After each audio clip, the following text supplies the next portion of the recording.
Hello and welcome to my channel Basumati creation. Odisha को आलू tension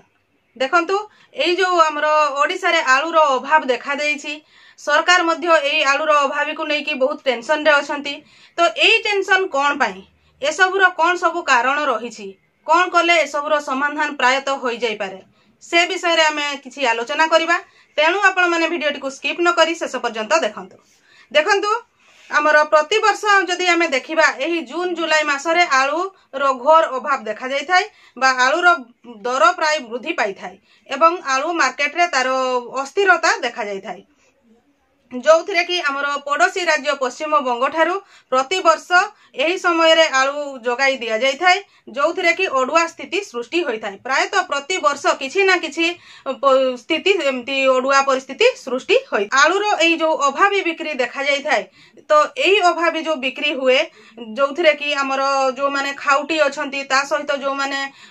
dealer माने भी आलू रो अछंती से माने मध्य असुविधार सम्मुखीन होई थांती। आलू रो जोगाण रे बाधा प्राप्त होई थाय। तेबे एही परि समस्या प्राय प्रति वर्ष देखिबा को मिली थाय। ए वर्ष मध्य एभली किछि परिस्थिति सृष्टि होईछि जहा फल रे विभिन्न शहर रे साधारण जनता को आलू किलो 45 रु 50 टंका रे किनिबा को पडिला। पश्चिम बंगरु आसुथिबा आलू गाड़ी ओडिशा सीमा रे अटकी रहिला। चैनल टी को प्रथम थर पई देखुतिले सब्सक्राइब कर नियंतु एवं पाखरे थिबा घंटी चिन्हटी को टिपी ऑल बटन को प्रेस कर दियंतु, ताहले आपण माने मोर आगामी वीडियो रो नोटिफिकेशन ठीक समय रे पाई परिबे। परवर्ती समय रे मुख्यमंत्री मोहन चरण माझी दिल्ली ठारे नीति आयोग पई जाइथिबा समय रे पश्चिम बंगर मुख्यमंत्री ममता बनर्जी को भेटी स्थिति को समाधान करिवारे सफल होइथिले एवं आलू गाड़ी गुडी को ओडिशा रे आसी पारिथिला बा ओडिशा को ए जो आलोचना परे पश्चिम बंगर मुख्यमंत्री को सहित ओडिशा रो मुख्यमंत्री को आलोचना हेला परे आलू गाड़ी गुडी को पुणी थरे हमर ओडिशा को आसिला। आलू को नहीं एही बड़ी उपजुथिबा समस्यार स्थायी समाधान पई पूर्वतन बीजेडी सरकार 2015 मसीहा रे आरंभ करथिले 3 वर्षिया आलू मिशन। एथिपई उद्यान कृषि निर्देशालय को दिया जाइथिला अतिरिक्त 50 कोटी टंका एवं लक्ष्य थिला राज्य रे आलू रो समस्या को किपरि भाबरे दूर करा जाई परिबो। लक्ष्य थिला राज्य रे हेउथिबा 15,000 हेक्टर आलू चाष को बढ़ाई 60,000 हेक्टर रे पहुंचाइबा एवं उत्पादित आलू को शीतल भंडार रे रखिबा पई एवं एथिपई 112टी शीतल भंडार निर्माण रो मध्य योजना थिला, किंतु कौनसी कारणवशत एही योजना सफल होई पारि नथिला। सरकार केवल 4टी शीतल भंडार निर्माण करिथिले एवं आलू चाष मात्र 25,000 हेक्टर रे ही सीमित होइतिला, जहा फल रे आलू मिशन टी सफल होई पारि नथिला। वर्तमान रो सरकार आरंभरू कृषि तथा कृषक विकास को अधिक गुरुत्व देबा कथा कहउछंती एवं कृषि बजेट को मध्य पूर्व बजेट ठारू 36% वृद्धि करा जायछि। 2023-24 आर्थिक वर्ष रे बजेट थिला 24,829 कोटी टंका एवं 2024-25 आर्थिक वर्ष पई 33,919 कोटी टंकार व्यय बराद करिसंती। बीजेपी सरकार आरंभरू ही आलू रो आमदानी को नहीं असुविधार सम्मुखीन होइसंती। तेणु जदि आरंभरू यत्नवान न हेबे ताहले एही समस्यार स्थायी समाधान होई परिबो नाही। ओडिशा रे बीजेपी सरकार गठन परे उपमुख्यमंत्री तथा कृषि मंत्री मान्यवर कनकवर्धन सिंहदेव मध्य पूर्वरु सूचना देइथिले जे ओडिशा रे खूब शीघ्र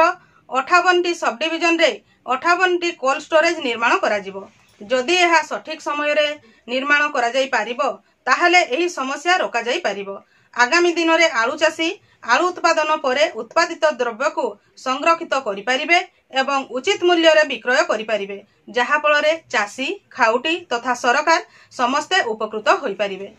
देखो पूर्व वर्ष मानकरे विभिन्न एनजीओ थ्रू बा आमर हॉर्टिकल्चर जोटा कि आमर कृषि विभाग तरफरु आमर ओडिसा रो चाषी मानको विभिन्न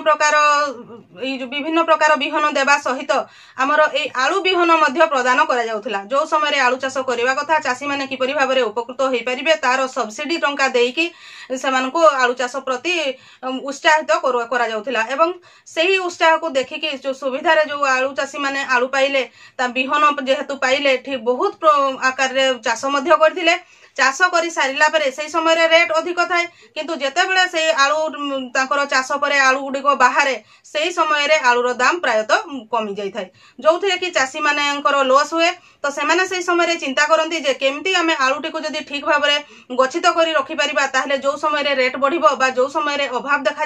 से समय आमे बिक्री कले 2 पैसा पाई परिबा